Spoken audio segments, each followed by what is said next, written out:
ಹರೇ ಕೃಷ್ಣ. ತಪಸ್ವಾಧ್ಯಾಯ ನಿರತಂ ತಪಸ್ವಿ ವಾಗ್ವಿದಾಂಬರಂ ನಾರದಂ ಪರಿಪಪ್ರಚ್ಛ ವಾಲ್ಮೀಕಿರ್ ಮುನಿಪುಂಗವಂ. ಎಲ್ಲರಿಗೂ ನಮಸ್ಕಾರ. ರಾಮಾಯಣದ ಚುಟುಕುಗಳು ಇದರ 3ನೆಯ ಸಂಪುಟಕ್ಕೆ ಎಲ್ಲರಿಗೂ ಸ್ವಾಗತ.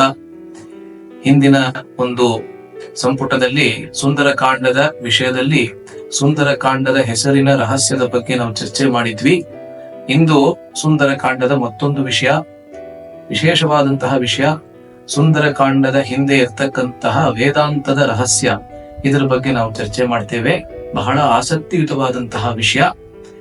ಸುಂದರಕಾಂಡವನ್ನ ಸಂಕ್ಷೇಪವಾಗಿ ನಾವು ಹೇಳ್ಬೇಕಂತ ಹೇಳಿದ್ರೆ, ನೋಡಿ, ಕಿಷ್ಕಿಂಧೆಯಲ್ಲಿ ಶ್ರೀರಾಮಚಂದ್ರ ಹನುಮಂತನಿಗೆ ತನ್ನ ಉಂಗುರವನ್ನ ಕೊಟ್ಟು ಸೀತಾದೇವಿಗೆ ತಲುಪಿಸಬೇಕು ಅಂತ ಹೇಳ್ತಾನೆ. ಆ ಉಂಗುರವನ್ನ ಗ್ರಹಿಸಿ ಹನುಮಂತ ಇತರ ವಾನರರ ಜೊತೆಗೆ ದಕ್ಷಿಣ ದಿಕ್ಕಿನಲ್ಲಿ ಬಂದು ಇಂದಿನ ತಮಿಳುನಾಡಿನ ತಿರುಕ್ಕುರುಂಗುಡಿ ಎಂಬಂತಹ ದಿವ್ಯ ದೇಶಕ್ಕೆ ಬರ್ತಾನೆ.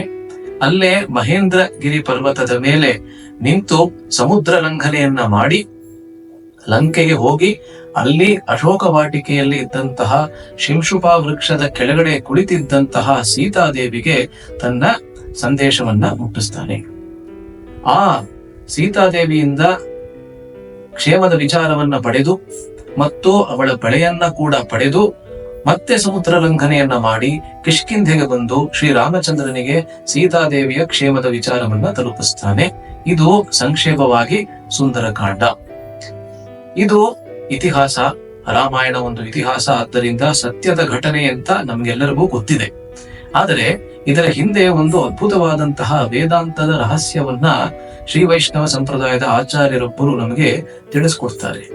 ವೇದಾಂತ ದೇಶಿಕರು ಎಂಬಂತೆ ಹೆಸರನ್ನ ಉಳ್ಳುವಂತಹ ಅಪ್ರತಿಮರಾದಂತಹ ಆಚಾರ್ಯರೊಬ್ಬರು, ವಿಶ್ವವೇ ಕಂಡಂತಹ ಅಪ್ರತಿಮ ಆಚಾರ್ಯರಲ್ಲಿ ಒಬ್ಬರು ವೇದಾಂತ ದೇಶಿಕರು. ಅವರು ತಮ್ಮ ಸಂಕಲ್ಪ ಸೂರ್ಯೋದಯ ಎಂಬಂತಹ ನಾಟಕದಲ್ಲಿ ಒಂದು ಶ್ಲೋಕದ ರೂಪದಲ್ಲಿ ಇದರ ಹಿಂದೆ ಇರತಕ್ಕಂತಹ ವೇದಾಂತ ರಹಸ್ಯವನ್ನ ಹೇಳ್ತಾರೆ. ಆ ಶ್ಲೋಕ ನೋಡಿ ಹೇಗೆ ಬರ್ತದೆ ಅಂತ. ದರ್ಪೋದಗ್ರದಶೇಂದ್ರಿಯಾನನ ಮನೋ ನಕ್ತಚ್ಚರಾಧಿಷ್ಠಿತೆ ದೇಹೇಸ್ಮಿನ್ ಭವ ಸಿಂಧುನಾಂ ಪರಿಗತೆ ದೀನಾಂ ದಶಾಮಾಸ್ಥಿತಃ ಅದ್ಯತ್ವೇ ಹನುಮತ್ ಸಮೇತ ಗುರುಣಾ ಪ್ರಖ್ಯಾಪಿತಾರ್ಥ ಪುಮಾನ್ ಲಂಕಾರುದ್ಧ ವಿದೇಹ ರಾಜತನಯ ನ್ಯಾಯೇನ ಲಾಲಪ್ಯತೆ. ಅದ್ಭುತವಾದಂತಹ ಶ್ಲೋಕ.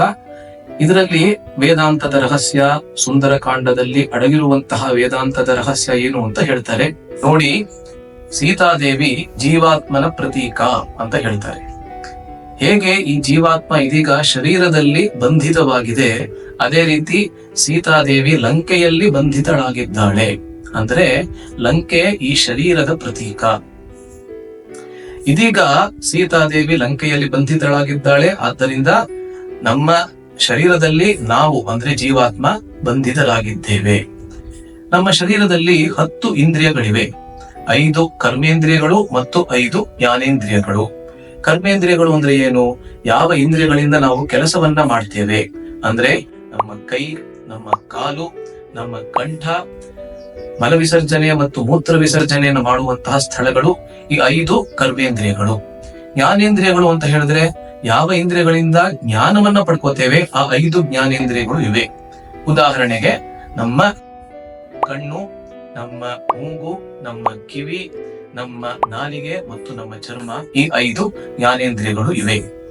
ಈ ಶರೀರದಲ್ಲಿ ಇರ್ತಕ್ಕಂತ ಜೀವಾತ್ಮ ಎಲ್ಲಾ ಪರಿಸ್ಥಿತಿಗಳಲ್ಲೂ ತನ್ನ ಕರ್ಮೇಂದ್ರಿಯಗಳು ಮತ್ತೆ ತನ್ನ ಜ್ಞಾನೇಂದ್ರಿಯಗಳ ಹಿಡಿತದಲ್ಲಿ ಬಂದ್ಬಿಡ್ತಾನೆ.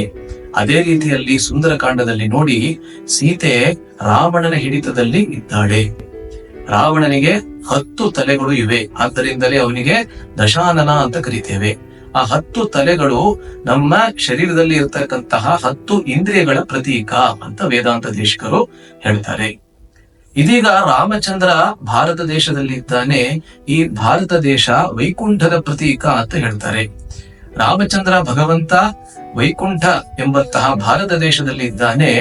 ಸೀತಾದೇವಿಯನ್ನ ಮರು ತಲುಪುವುದಕ್ಕಾಗಿ ಅವನು ಹನುಮಂತನನ್ನ ದೂತ ರೂಪದಲ್ಲಿ ಕಳಿಸ್ತಾನೆ.